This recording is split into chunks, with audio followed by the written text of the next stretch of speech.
di depan TV untuk menyaksikan debat yang luar biasa itu. Rakyat itu sekarang cerdas dan dia mengerti seperti apa Pak Jokowi. Terlalu pagi lah, menilai seorang itu terlalu pagi juga tidak baik. Kita lihatlah, pasti dia punya kemampuan, dia kan punya tim kerja juga. Dia bukan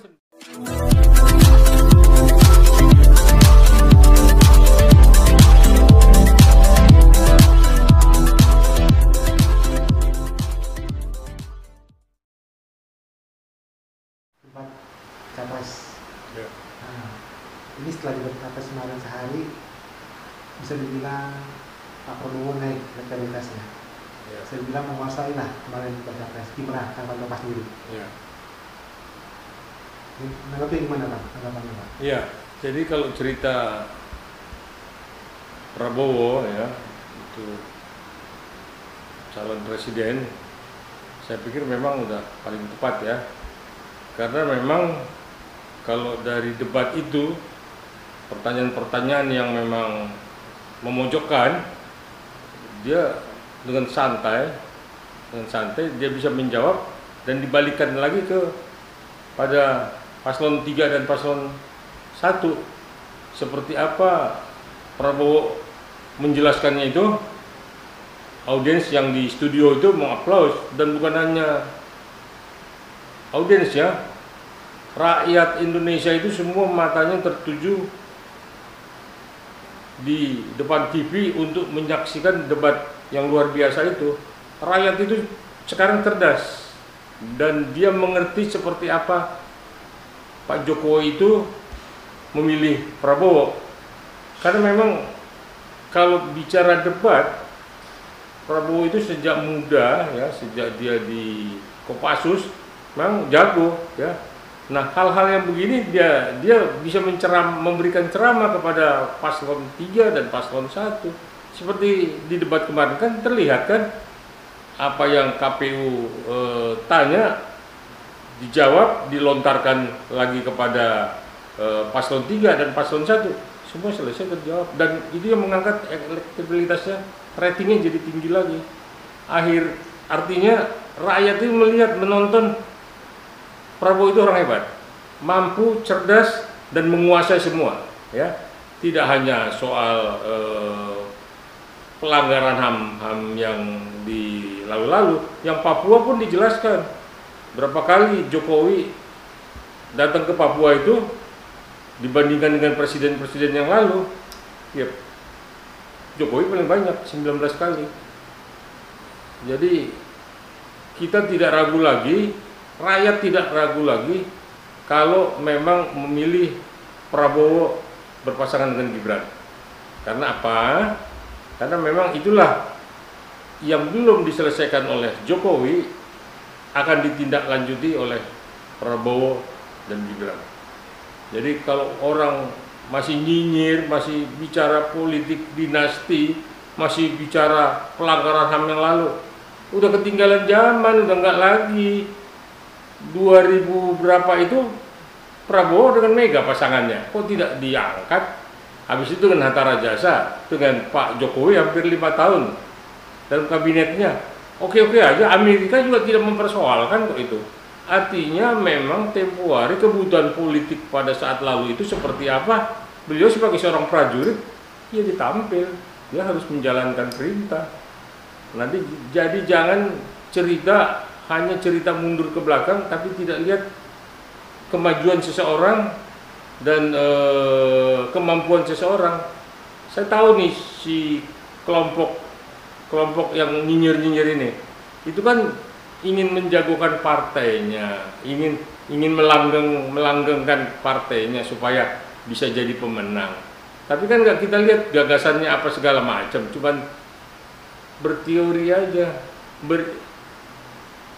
artinya berangan-angan lah. Nah, Prabowo kan konkret, ya, apa yang disampaikan, apa yang pernah dibuat pun konkret kok. Dia bilang saya akan mati, ya, untuk rakyat. Saya tidak butuh harta. Dia hanya bagaimana bisa mengangkat harkat rakyat ini menjadi rakyat yang terhormat, menaikkan ekonomi, membangkitkan ekonomi.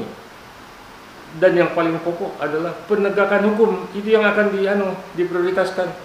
Penegakan hukum itulah yang memang nanti menjadikan landasan negara ini negara hukum, karena memang sudah landasannya negara hukum, cuman kan nggak jalan selama ini. Kan cawapresnya paslon 3 kan cuma banyak cerita doang, cuman berwacana, tapi tidak pernah uang yang 349 triliun juga kita nggak tahu beliau yang melempar ke permukaan, dan bukan juga beliau yang sampai hari ini kita nggak tahu uang siapa itu dan bagaimana penyelesaiannya.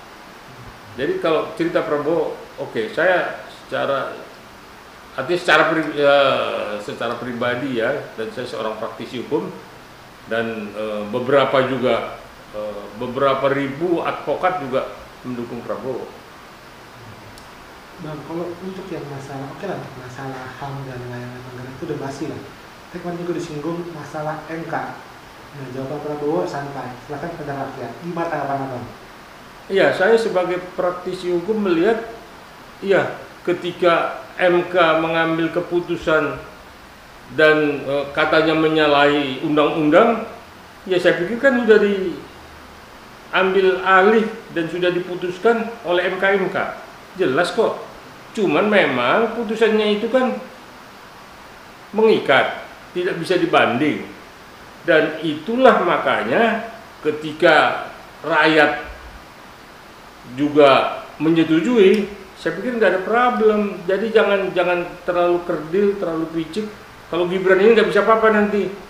Itu namanya sudah, apa saya bilang, jadi sudah mendahului yang di atas, ya. Nggak bisa.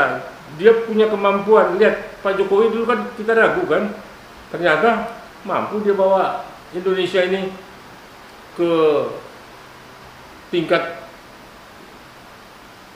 udah di grade 5 kita di tingkat geopolitik ya, secara ekonomi, secara keamanan, secara stabilitas segala macam.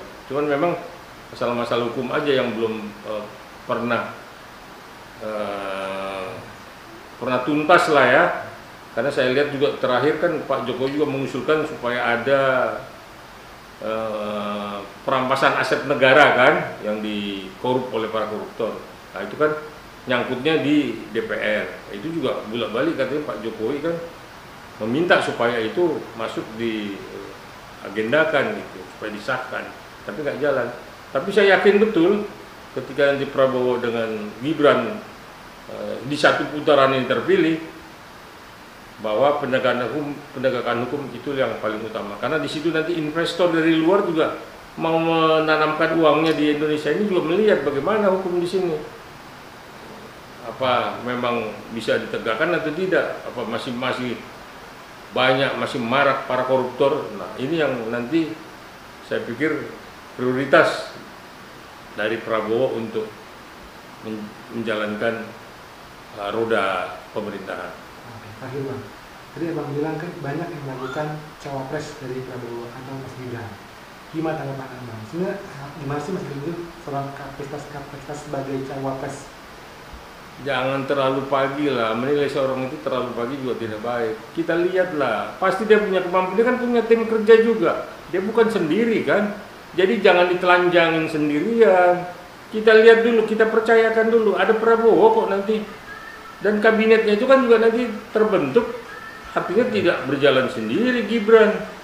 Artinya dari generasi muda saya sependapat bahwa Gibran mampu dan punya kemampuan. Ya. Jadi nggak kita ragukan lagi. Kalau yang meragukan ini kan kita tahu dari kelompok mana nih. Ini kan pasti kan kelompok 1, kelompok 3. Di bawahnya itu kan sudah memang menciptakan seperti itu seolah-olah Gibran ini jadi ganjalan. Tidak, saya pikir itu pasangan yang paling tepat untuk mewakili kaum milenial. Jadi saya pikir rakyat sudah cerdas, dan mari kita pilih Prabowo Gibran sebagai capres dan cawapresnya, dan mudah-mudahan bisa di satu putaran. Jadi tidak lagi